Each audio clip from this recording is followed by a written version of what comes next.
Bueno, doctor, ¿cómo le va? Buen día. ¿Cómo anda usted, chica? Buen día. Es difícil el tema que trajo hoy, doctor. Parestesias. Parestesias. O parestesias. En realidad se puede decir de las dos formas. Parestesias de miembros inferiores. Poneme la placa para introducirlo al doctor. Las parestesias de miembros inferiores. Las causas pueden ser vasculares, venosas, arteriales, neuropatías periféricas y enfermedades sistémicas. Bueno, empecemos para que nos cuente usted qué es la parestesia, doctor. Es importante que entendamos cómo lo refiere la paciente, qué es la parestesia. Sí. ¿Por qué? Porque es como un conglomerado de síntomas, o el paciente, la persona tiene distintas formas de referirlo.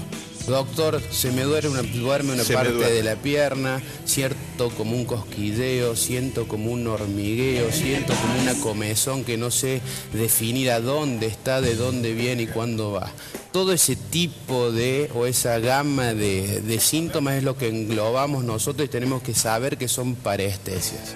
La parestesia siempre tiene como origen la alteración neurológica, hay una alteración de un nervio. Ahí en la placa yo traté de simplificar porque en realidad las causas son muchas, hay que hacer un diagnóstico diferencial bien exhaustivo, pero en la placa yo traté de como diferenciar en 3 puntos las causas más importantes, que pueden ser vasculares. Vasculares englobamos las alteraciones venosas y las alteraciones arteriales, pacientes que tienen problemas varicosos o pacientes que tienen problemas arteriales como arteriosclerosis y otro tipo de enfermedades. Las alteraciones propias del nervio, patologías propias neurológicas de los nervios y enfermedades sistémicas que afectan a los nervios periféricos.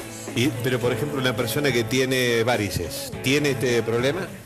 Es uno de los síntomas, el adormecimiento de las piernas, fundamentalmente nocturno. ¿Por qué? Por la isquemia. El mecanismo por el que se produce esta alteración es por la isquemia del nervio. Tenemos que tener en cuenta que todos los tejidos en el cuerpo humano están irrigados, necesitan oxígeno, necesitan sangre. Si yo le saco y le retiro esa oxigenación al nervio, el nervio va a reaccionar. ¿Va a reaccionar cómo? Produciendo un síntoma. Si es un nervio motor, va a producir dando el impulso nervioso para que ese músculo se mueva.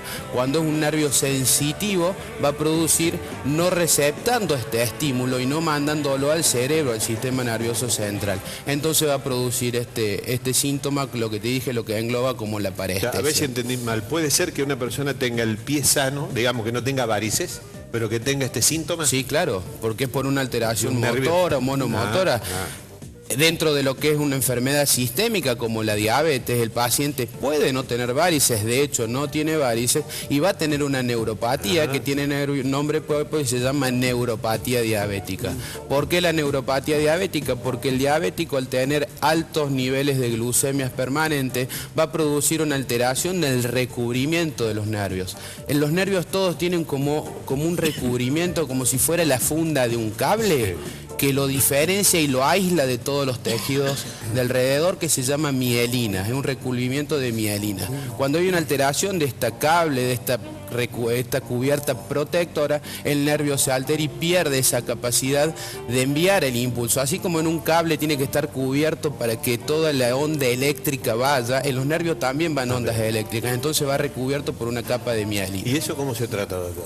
De acuerdo a la patología, es muy común pacientes que tienen parestesias que estén permanentemente con tratamientos con complejos de vitamina B. Los complejos de vitamina B son muy importantes para este recubrimiento de mielina.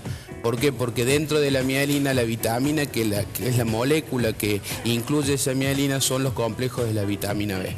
Pero lo fundamental, como te dije al principio y que deriva de la primera placa, lo que hay que hacer es el diagnóstico diferencial, porque no es lo mismo tener un paciente joven con una parestesia, un paciente adulto que puede tener una multiplicidad de patologías. Entonces hacer el diagnóstico diferencial de cuál es el origen. ¿Por qué? Porque vos te imaginás que si yo tengo un diabético donde ya hay una lesión permanente del nervio, voy a tener que tratar su diabetes y por otro lado el síntoma, pero no voy a recuperar ese nervio, por lo que yo te estoy diciendo, que tengo una alteración permanente. De repente un paciente tuvo un traumatismo, un paciente joven. Al tener un traumatismo puede haber habido una compresión radicular en la columna que ya está alterando, no está alterando el nervio en sí, pero está alterando que llegue esa información periférica que llega al sistema nervioso central. Entonces el tratamiento va orientado a descubrir dónde tiene esa compresión radicular o neuropática para descomprimir el nervio. ¿Y las complicaciones a largo tiempo pueden ser? La pérdida de la sensibilidad, las complicaciones pueden ser la pérdida de la sensibilidad permanente o la denervación, lo que es la sensibilidad, la inervación motora. Todos los músculos necesitan un impulso para funcionar. El paciente que está denervado, el paciente que ya tiene una alteración motora, va a tener una atrofia muscular. Claro, no tiene transmisión. No tiene la transmisión del impulso. Y la alteración sensitiva, un paciente que se lesiona su piel, que se lesiona su pie y no lo siente.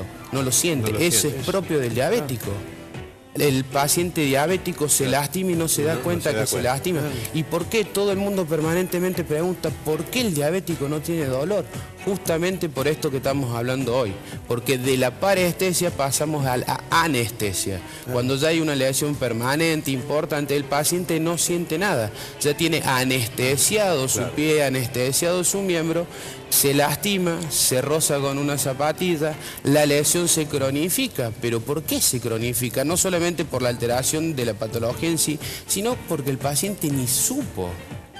Ahora, tomado a tiempo, ¿esto es reversible o es controlable? Claro que es reversible y controlable, por eso tenemos que saber si la lesión ya es permanente o no, pero si no, siempre es reversible, teniendo el tratamiento etiológico como corresponde, de la patología que lo está produciendo, del lugar y la ubicación en sí que está produciendo la alteración neuropática, es reversible y los pacientes mejoran. ¿Y hay muchos casos, doctor? Hay muchos casos, aparte digamos, tenemos si es común es muy común que esté mixado, que esté mezclado con otros síntomas. Y tampoco hay que banalizarlo el síntoma, porque vos imaginate, lagarto, que yo te saque la sensibilidad de la planta de tus pies.